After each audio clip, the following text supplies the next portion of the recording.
Tell me, my friends. What would you do if the man you loved, the one you waited for, the one you prayed for, suddenly chose your maid instead? In the town of Omuo, where the law of marriage is as strong as the king's own decree, one girl's heartbreak became her destiny. And her pain turned into the sweetest revenge the gods ever wrote. This is the story of Awelewa, the girl whose tears watered her own blessings. In the heart of Omuo Kingdom, where the red earth glows like fire and palm trees whisper secrets to the wind, there lived a girl named Awelewa. Her beauty, it was the kind that made the river spirits pause and stare. Her kindness, like cool rain on a thirsty land. Men admired her. Women blessed her. But Awelewa's heart belonged to only one man, Ga, the chancellor's son. They grew up together under the udala tree, sharing roasted yams, laughter, and promises whispered beneath the moon. Everyone in Omuo said, "Oh." Even the gods smile when they see those two together. But in that land, love was never enough. There was a law, an old law. Any woman who remains unmarried by the age of 20 shall be wedded by decree to a man chosen by the council, without choice, without question. A law feared by every maiden, and whispered about by every mother. When Awelewa turned 18, her mother brought home a young maid, a quiet girl named Nkem. Nkem had no family, no wealth, no name. Her beauty was quiet, not loud like thunder, but deep like a calm river. And Awelewa loved her. She will not sleep in the cold, Awelewa said. If I eat, she eats. If I wear fine cloth, she too shall not go naked. They became like sisters, laughing, cooking, singing together. Awelewa told Nkem everything about her beloved Ga. But my friends, as our elders say, the snake that bites does not always hiss first. One evening, when Awelewa was away, Ga came to visit. Nkem was sweeping the courtyard. The dying sun touched her skin, and Ga looked too long. From that day, greetings turned into glances. Glances into conversations. Conversations into secrets. Ga would whisper, "Nkem, my heart beats for you." And she, trembling, would say, "But what of Awelewa?" And he'd answer, "She will understand. The gods know you are the one. But, the gods do not sleep." The day came when Ga was to declare his engagement to Awelewa. The town square overflowed with people, drums beating, ululations rising. Then, before the crowd, Ga spoke words that froze every heart. "I, Ga, son of Chief African, wish to take Nkem, the maid of Awelewa, as my first wife." The crowd gasped. Even the birds went silent. Awelewa's world crumbled before her eyes.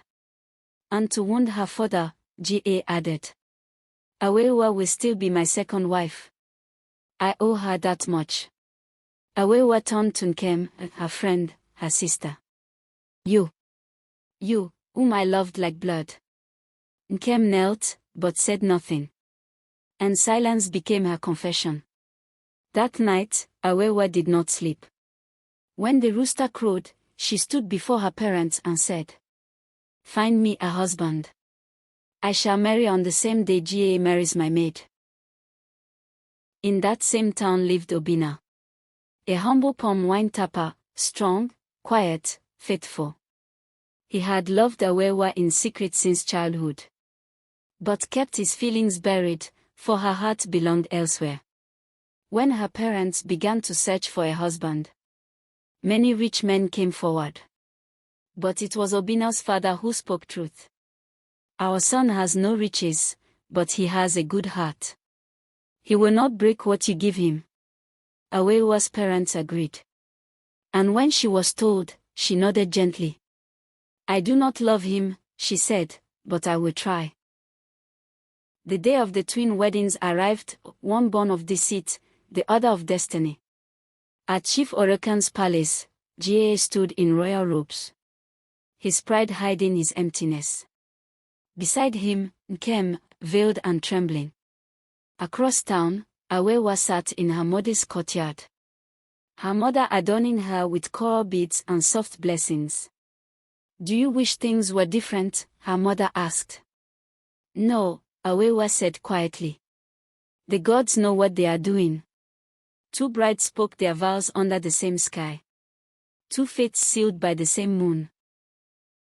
In Gas' home, joy turned to dust. Nkem's laughter disappeared. Their love became bitterness. He drank often, whispering, "If only she had waited, if only she had said yes." But in Obina's house, peace blossomed like yam vines. He built her a small garden and said, "Let this grow as your heart heals." And it did. For love that grows in peace lasts longer than love born in fire. Years passed. Gas' father died, and his fortune crumbled like dry clay. Regret became his companion. One evening, he saw Awelewa again, radiant, smiling, two sons playing beside her. He called out softly, "Awelewa." She turned, calm as morning light. "Do you ever think of me?" he asked. "Once," she said, "but not with anger, only gratitude. You showed me what love is not, so I could recognize what it truly is." Ga bowed his head. He died not long after, whispering her name to the wind. Years later, Awelewa sat by the fire with her sons. The full moon watched from above, silver and wise. "Mama," one asked, "why do you always plant flowers after every harvest?" She smiled. "Because life is a garden, my son. Even when something dies, something new must bloom." Then she looked at the sky and whispered, "The heart that waits for love is patient. But the heart that finds peace has already been blessed." And so, my friends, the people of Omuo still tell her story. The tale of Awelewa, the bride of the seventh moon. They say if you stand beneath the Udala tree on a quiet night, you might hear her laughter in the wind, soft, peaceful, and free. Because sometimes, the gods break your heart. Not to destroy you, but to open your eyes to something greater. Do not cry when life takes something from you, the gods may only be clearing your path for something better. True love is not found in beauty or wealth, but in peace and patience. Betrayal may wound the heart, but forgiveness heals the soul. And remember, when one door closes, it is often the gods themselves who shut it, to protect you from the fire behind it. And that, my friends, is how heartbreak became blessing. And betrayal became destiny. And so ends our tale for tonight, my friends. The moon has listened, the wind has carried our words, and the fire is dying down. If this story touched your heart, then stay close, for many more tales still live in the hearts of our ancestors. Follow African Tales of Nubia, where the past still speaks, where every story has a heartbeat, and where wisdom never grows old.